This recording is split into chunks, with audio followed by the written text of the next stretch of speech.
యూట్యూబ్లో మనకు తెలియలేనిది యూట్యూబ్లోనే మనం అందరిని అడిగే బదులు యూట్యూబ్లోనే మనం తెలుసుకొని మన సొంతంగా ఛానల్ అనేది క్రియేట్ చేసుకుంటే చాలా హ్యాపీగా ఉంటుంది కదండి. నాకైతే చాలా హ్యాపీగా ఉంది. ఎవరిని బతిమలాడకుండా మనకు మనం చేసుకుంటే చాలా సాటిస్ఫాక్షనే వేరు. ఇదిగోండి ఈరోజు వంకాయలు అలాగే బఠానీ కూర ఎలా వండాలో చూద్దాం. బఠానీ నైట్ అంతా నానబెట్టిన బఠానీ పొద్దున్న వండాలి, లేదా గట్టిగా ఉంటాయి. అప్పటికప్పుడైతే ఉడికించి కళాయి ప్రీహీట్ చేసుకొని అందులో కొంచెం ఆయిల్ పోసుకొని అందులో కట్ చేసుకున్న ఉల్లిపాయ ముక్కలు అలాగే పచ్చిమిరపకాయ ముక్కలు వేసుకొని బాగా గోల్డెన్ కలర్ వచ్చేంత వరకు ఫ్రై చేయాలి. బాగా ఫ్రై అయిన తర్వాత అందులో అల్లం వెల్లుల్లి పేస్ట్ ఒక స్పూన్ వేసి ఇంకొంచెం బాగా వేపుకొని అందులో వంకాయ ముక్కలు కూడా వేసి బాగా వేగనివ్వాలి.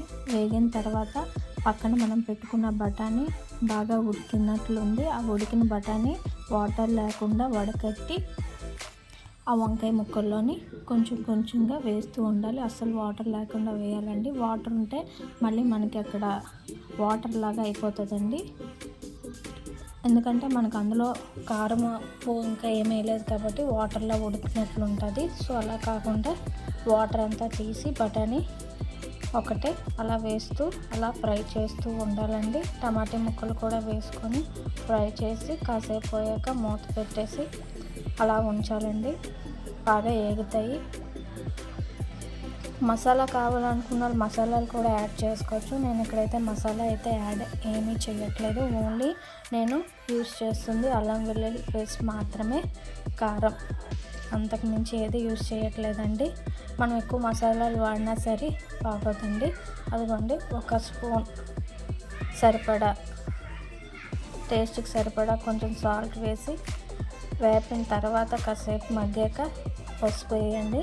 ఒక స్పూన్ పసుపు అలాగే ఒక 2 స్పూన్స్ కారం కూడా వేయాలండి.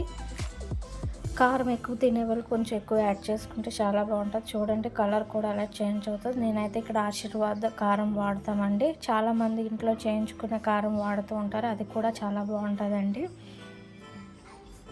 బాగా మగ్గాక కొంచెం మూత పెట్టి కాసేపు ఉడకనివ్వాలి. ఆవిరిలో చిన్న మంటలో పెట్టి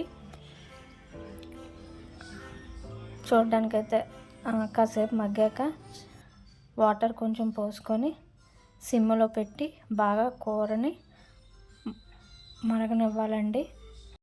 కర్రీ అంతా దగ్గరగా మగ్గనివ్వాలండి. చాలా చిన్న మంటలోనే మగ్గనివ్వండి.